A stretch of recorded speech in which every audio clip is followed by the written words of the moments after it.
Great Expectations by Charles Dickens. Chapter 42. Dear boy, and Pip's comrade, I am not a-going for to tell you my life like a song, or a story-book, but to give it to you short and handy, I'll put it once into a mouthful of English. In jail and out of jail, in jail and out of jail, in jail and out of jail. There, you've got it. That's my life pretty much, down to such times as I got shipped off, arter Pip stood my friend. I've been done everything too, pretty well, except hanged. I've been locked up as much as a silver tea-kettle. I've been carted here and carted there, and put out of this town and put out of that town, and stuck in the stocks, and whipped and worried and drove. I've no more notion where I was born than you have, if so much. I first became aware of myself down in Essex, a thieving turnips for my living. Some'un had run away from me, a man, a tinker, and he took the fire with him and left me very cold. I knowed my name to be Magwitch, christened Abel. How did I know it? Much as I knowed the birds' names in the hedges to be chaffinch, sparrer, thrush. I might have thought it was all lies together, only as the birds' names come out true, I supposed mine did. So fur as I could find, there warn't a soul that see young Abel Magwitch, with as little on him as in him, but what caught fright at him, and either drove him off or took him up. I was took up to that extent that I reg'larly growed up, took up. This is the way it was, that when I was a ragged little creatur as much to be pitied as ever I see, not that I looked in the glass, for there warn't many insides of furnished houses known to me, I got the name of being hardened. This is a terrible hardened one, they says to prison wisitors, picking out me. May be said to live in jails, this boy. Then they looked at me, and I looked at them, and they measured my head, some on 'em. They had better a measured my stomach. And others on 'em give me tracts what I couldn't read, and made me speeches what I couldn't understand.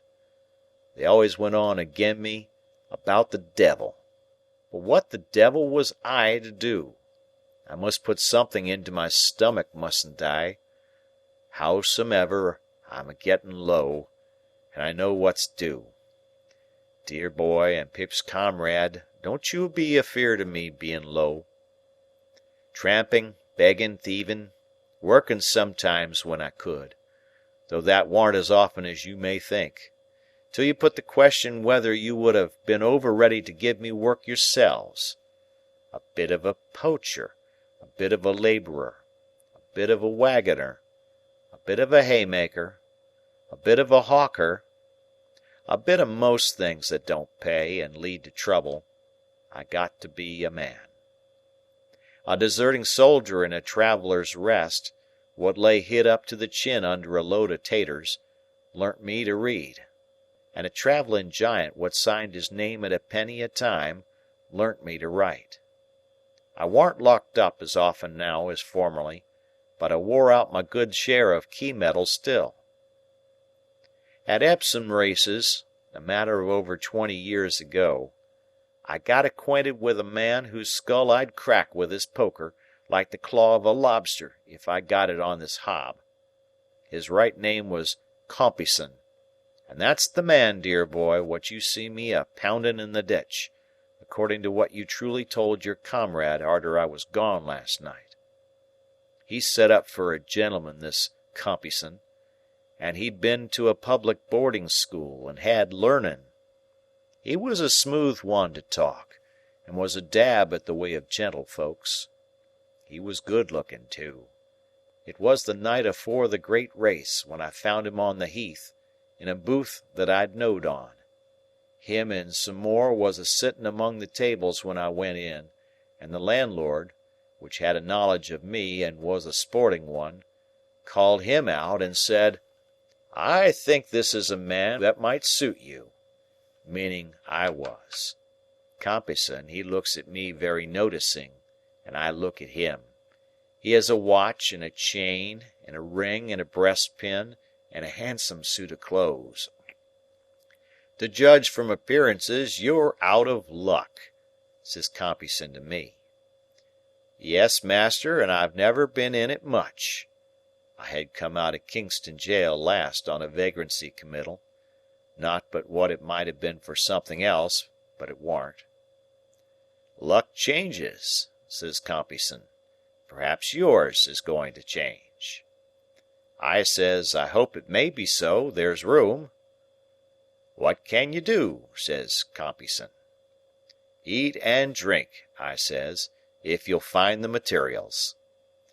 Compeyson laughed, looked at me again very noticin', give me 5 shillings, and appointed me for next night, same place. I went to Compeyson next night, same place, and Compeyson took me on to be his man and pardner. And what was Compeyson's business in which we was to go pardners? Compeyson's business was the swindlin', handwriting forgin', stolen banknote passin', and such like. All sorts of traps as Compeyson could set with his head, and keep his own legs out of and get the profits from, and let another man in for, was Compeyson's business. He'd no more heart than an iron file. He was as cold as death, and he had the head of the devil aforementioned. There was another in with Compeyson, as was called Arthur, not as being so christened, but as a surname. He was in a decline, and was a shadow to look at. Him and Compeyson had been in a bad thing with a rich lady some years afore, and they'd made a pot of money by it. But Compeyson betted and gamed, and he'd have run through the king's taxes. So, Arthur was a dyin', and a dyin' poor, and with the horrors on him, and Compeyson's wife, which Compeyson kicked mostly, was a having pity on him when she could, and Compeyson was having pity on nothin' and nobody. I might have took warning by Arthur, but I didn't, and I won't pretend I was partickler, for where'd be the good on it, dear boy and comrade? So I begun with Compeyson, and a poor tool I was in his hands. Arthur lived at the top of Compeyson's house, over nigh Brentford it was, and Compeyson kept a careful account agin him for board and lodging, in case he should ever get better to work it out. But Arthur soon settled the account.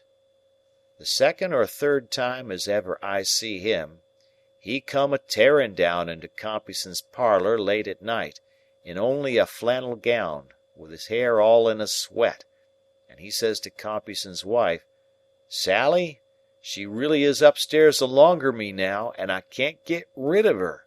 She's all in white," he says, "with white flowers in her hair, and she's awful mad, and she's got a shroud hanging over her arm, and she says she'll put it on me at 5 in the morning." Says Compeyson, "Why, you fool, don't you know she's got a living body? And how should she be up there, without coming through the door, or in at the window, and up the stairs?" "I don't know how she's there," says Arthur, shaking dreadful with the horrors, "but she's standing in the corner, at the foot of the bed, awful mad, and over where her heart's broke, you broke it. There's drops of blood." Compeyson spoke hearty, but he was always a coward. "Go up alonger this drivellin' sick man," he says to his wife, "and Magwitch, lend her a hand, will you?" And he never come nigh himself. Compeyson's wife and me took him up to bed again, and he raved most dreadful. "Why, look at her!" he cries out. "She's a shaking the shroud at me. Don't you see her? Look at her eyes. Ain't it awful to see her so mad?" Next he cries, "She'll put it on me, and then I'm done for. Take it away from her, take it away." And then he catched hold of us, and kep on a talking to her, and answering of her, till I half believed I see her myself. Compeyson's wife, being used to him, give him some liquor to get the horrors off, and by he quieted. "Ho, she's gone. Has her helper been for her?" he says. "Yes," says Compeyson's wife. "Did you tell him to lock her and bar her in?" "Yes." "And to take that ugly thing away from her?" "Yes, yes, all right." "You're a good creature," he says, "and don't leave me whatever you do, and thank you." He rested pretty quiet till it might want a few minutes of 5, and then he starts up with a scream and screams out, "Here she is! She's got the shroud again. She's unfolding it. She's coming out of the corner. She's coming to the bed. Hold me, both on you, one on each side. Don't let her touch me with it. Ha! She missed me that time. Don't let her throw it over my shoulders. Don't let her lift me up to get it round me. She's lifting me up. Keep me down." Then he lifted himself up hard, and was dead. Compeyson took it easy as a good riddance for both sides. Him and me was soon busy, and first he swore me, being ever artful, on my own book, dis here little black book, dear boy, what I swore your comrade on. Not to go into the things that Compeyson planned, and I done, which 'ud take a week, I'll simply say to you, dear boy, and Pip's comrade, that man got me into such nets as made me his black slave. I was always in debt to him, always under his thumb, always a working, always a getting into danger. He was younger than me, but he got craft, and he got learning, and he overmatched me 500 times told, and no mercy. My missus as I had the hard time with. Stop, though, I ain't brought her in. He looked about him in a confused way, as if he had lost his place in the book of his remembrance, and he turned his face to the fire, and spread his hands broader on his knees, and lifted them off and put them on again. "There ain't no need to go into it," he said, looking round once more. "The time with Compeyson was almost as hard a time as ever I had. That's said, all's said. Did I tell you as I was tried, alone, for misdemeanor, while with Compeyson?" I answered, "No." "Well," he said, "I was, and got convicted. As to took up on suspicion, that was twice or 3 times in the 4 or 5 years that it lasted, but evidence was wanting. At last, me and Compeyson was both committed for felony, on a charge of putting stolen notes in circulation, and there was other charges behind. Compeyson says to me, 'Separate defences, no communication,' and that was all. And I was so miserable poor that I sold all the clothes I had, except what hung on my back, afore I could get Jaggers. When we was put in on the dock, I noticed first of all what a gentleman Compeyson looked, with his curly hair, and his black clothes, and his white pocket handkerchief, and what a common sort of wretch I looked. When the prosecution opened and the evidence was put short aforehand, I noticed how heavy it all bore on me, and how light on him. When the evidence was give in the box, I noticed how it was always me that had come forward and could be swore to, how it was always me that the money had been paid to, how it was always me that it seemed to work the thing and get the profit. But when the defence come on, then I see the plan plainer, for, says the counsellor for Compeyson, 'My lord and gentlemen, here you has afore you, side by side, 2 persons as your eyes can separate wide. One, the younger, well brought up, who will be spoke to as such. One, the elder, ill brought up, who will be spoke to as such. One, the younger, seldom if ever seen in these here transactions, and only suspected. T'other, the elder, always seen in 'em, and always with his guilt brought home. Can you doubt, if there is but one in it, which is the one, and, if there is two in it, which is much the worst one? And such like. And when it come to character, warn't it Compeyson as had been to the school, and warn't it his schoolfellows as was in this position and in that, and warn't it him as had been knowed by witnesses in such clubs and societies, and nowt to his disadvantage? And warn't it me as had been tried afore, and has been knowed up hill and down dale in bridewells and lock-ups? And when it come to speech-making, warn't it Compeyson as could speak to 'em with his face dropping every now and then into his white pocket-handkercher? Ha! And with verses in his speech, too! And warn't it me as could only say, Gentlemen, this man at my side is a most precious rascal? And when the verdict come, warn't it Compeyson as was recommended to mercy on account of good character and bad company, and giving up all the information he could again me? And warn't it me as got never a word but guilty? And when I says to Compeyson, Once out of this court, I'll smash that face of yourn, ain't it Compeyson as prays the judge to be protected, and gets 2 turnkeys stood betwixt us? And when we're sentenced, ain't it him as gets 7 year, and me 14? And ain't it him as the judge is sorry for, because he might have done so well, and ain't it me as the judge perceives to be an old offender of violent passion, likely to come to worse? He had worked himself into a state of great excitement, but he checked it, took 2 or 3 short breaths, swallowed as often, and stretching out his hand toward me, said in a reassuring manner, I ain't a-going to be low, dear boy. He had so heated himself that he took out his handkerchief and wiped his face and head and neck and hands before he could go on. I had said to Compeyson that I'd smash that face of his, and I swore Lord smash mine to do it. We was in the same prison ship, but I couldn't get at him for long, though I tried. At last I come behind him and hit him on the cheek to turn him round and get a smashing one at him, when I was seen and seized. The black hole of that ship warn't a strong one, to a judge of black holes that could swim and dive. I escaped to the shore, and I was a-hiding among the graves there, envying them as was in 'em and all over, when I first seen my boy. He regarded me with a look of affection that made him almost abhorrent to me again, though I had felt great pity for him.